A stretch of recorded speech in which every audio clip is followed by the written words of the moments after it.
Electric lines of forces. Electric lines of force जो है, या जिसको हम लोग क्या कहते हैं, बल रेखाएं। इलेक्ट्रिक लाइंस ऑफ फोर्स, अगर एक पॉजिटिव चार्ज जो है वो कहीं भी इलेक्ट्रिक फील्ड में मूव कर सकता है, तो फिर वो ऐसे डायरेक्शन में मूव करेगा जिस डायरेक्शन में कि उस पर फोर्स लग रहा है। ठीक है, तो ये जो मैग्नीट्यूड और डायरेक्शन है फोर्स का, पॉजिटिव चार्ज के ऊपर जो वर्क कर रहा है पॉइंट चार्ज के कारण से, वो अलग अलग पॉइंट पे अलग अलग रहेगा। तो जो पॉजिटिव चार्ज है उसका पाथ अलग होगा, वो कर्व के फॉर्म पे रहेगा, और कर्व के फॉर्म पे रहेगा तो इसी कर्व को कहा जाता है लाइंस ऑफ फोर्स। या दूसरे शब्दों में हम कह सकते हैं कि जो लाइंस ऑफ फोर्स है वो एक स्मूथ कर्व होता है। कहाँ पर होता है ये होता है इलेक्ट्रिक फील्ड में। इलेक्ट्रिक फील्ड में स्मूथ कर्व, जिसमें अगर आप कोई भी एक टेंजेंट ड्रॉ करो तो वो टेंजेंट आपको देगा डायरेक्शन ऑफ इलेक्ट्रिक फील्ड। ठीक है, ये कहलाता है आपका लाइंस ऑफ फोर्स। तो यहाँ पर जैसे अगर हम लाइंस ऑफ फोर्स देखना चाहें अलग अलग चार्ज के लिए, जैसे पॉजिटिव चार्ज है तो पॉजिटिव चार्ज के लिए लाइंस ऑफ फोर्स कुछ इस तरीके से ड्रॉ किया जाता है।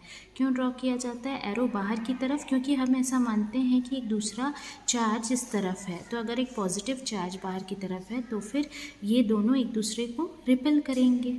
और वैसे ही नेगेटिव चार्ज के लिए लाइंस ऑफ फोर्स कैसे ड्रॉ किया जाता है? ऐसे अंदर की तरफ। इसके लिए भी हम यही मान के चलते हैं कि जो चार्ज है वो कहाँ पे है, यहाँ पे एक पॉजिटिव चार्ज है, तो फिर ये दोनों के बीच में अट्रैक्टिव फोर्स लगेगा। अब अगर आपके पास एक नेगेटिव एक पॉजिटिव चार्ज है तो क्या हो जाएगा, तो फिर यहाँ पे ये जो चार्जेस हैं ये कुछ इस तरीके से हम इनके लिए लाइंस ऑफ फोर्स ड्रॉ करेंगे कि ये पॉजिटिव से निकलेंगे और ये जाएंगे नेगेटिव में।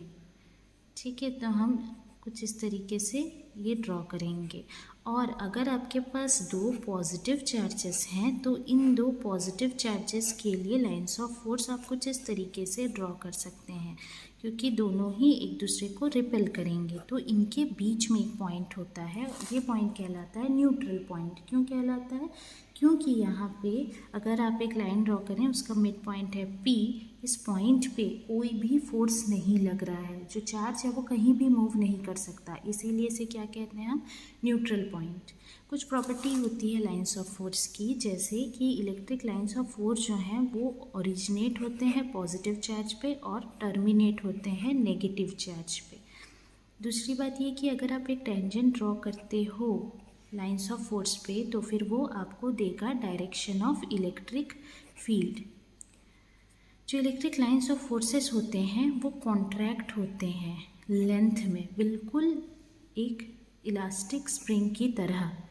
ठीक है, और यही वजह है कि अनलाइक चार्जेस जो हैं वो एक दूसरे को अट्रैक्ट करती हैं। लाइंस ऑफ फोर्स एक दूसरे से दूर जाते हैं अगर आप परपेंडिकुलर डायरेक्शन की बात करें तो। लाइंस ऑफ फोर्सेस जो हैं वो ओरिजिनेट होते हैं चार्ज कंडक्टर में, अगर ओरिजिनेट हो रहे हैं तो वो नॉर्मल होंगे हमेशा सरफेस ऑफ कंडक्टर के, ये चीज़ हमेशा आप लोग ध्यान में रखेंगे। ठीक है, लाइंस ऑफ फोर्स जो हैं उनका सिर्फ एक ही डायरेक्शन हो सकता है, मतलब कहने का सेंस ये है कि लाइंस ऑफ फोर्स, क्योंकि टेंजेंट होता है, टेंजेंट का एक ही डायरेक्शन होता है। टेंजेंट अगर आप ड्रॉ करते हो तो फिर वो एक ही डायरेक्शन देगा इलेक्ट्रिक फील्ड का, तो दो तीन टेंजेंट ड्रॉ करोगे तो अलग अलग डायरेक्शन मिल जाएगा। तो यही वजह है कि लाइंस ऑफ फोर्सेस जो हैं वो कभी भी इंटरसेक्ट नहीं करते हैं एक दूसरे को। ठीक है, जो लाइंस ऑफ फोर्स होते हैं यूनिफॉर्म फील्ड में, एक समान फील्ड है कहीं पे, तो लाइंस ऑफ फोर्सेस एक दूसरे के बिल्कुल पैरेलल होते हैं। और अगर कहीं पे फील्ड बहुत स्ट्रॉन्ग है तो वहाँ बहुत पास पास होंगे लाइंस ऑफ फोर्सेस, कहीं पे बहुत वीक है तो वहाँ पे बहुत दूर दूर होंगे लाइंस ऑफ फोर्सेस। ये वीक और ये स्ट्रॉन्ग के लिए। तो ये कुछ बातें लाइंस ऑफ फोर्सेस के बारे में थी।